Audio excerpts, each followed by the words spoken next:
The Manhattan Project was a highly classified research and development effort during World War II. It was primarily led by the United States, with support from the United Kingdom and Canada. The project's main goal was to develop functional atomic weapons.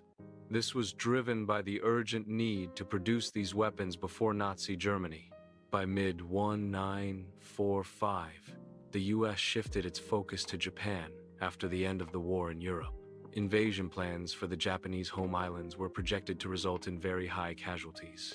These projections included extremely high casualty estimates for both Allied and Japanese forces. The anticipated high casualties led to the consideration of alternative strategies. These alternative strategies were explored to minimize losses on both sides. President Truman faced the critical decision of whether to use the atomic bomb. Senior officials advised using the bomb to quickly force Japan's surrender. The recommendation included demonstrating US power on the global stage. A key consideration was projecting strength, particularly towards the Soviet Union. The Potsdam Declaration called for Japan's unconditional surrender during World War II.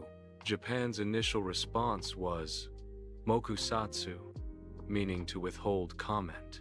This response was interpreted by the Allied forces as a rejection of the declaration. The perceived rejection of the Potsdam Declaration led to the use of atomic bombs on Japan. On the 6th of August 1945, a significant event occurred at Tinian Island Airfield. The B-29 bomber, Enola Gay, piloted by Colonel Paul Tibbets, took off from this location. The Enola Gay carried the Little Boy bomb. The Little Boy bomb was a gun-type uranium weapon. The destination of this flight was Hiroshima, Japan.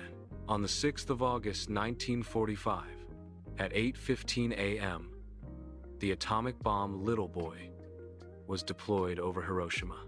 Hiroshima was a significant military and industrial hub for Japan during World War II.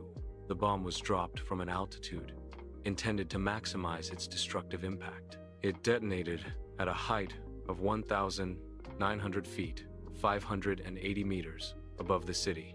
This aerial burst strategy was designed to create widespread blast and thermal damage. The detonation of Little Boy caused an instantaneous, intensely bright flash. This was accompanied by a surge of extreme heat radiating outward from the epicenter. The intense heat immediately incinerated all matter within a 1-mile radius of the blast. A powerful shock wave was generated by the rapid expansion of superheated air.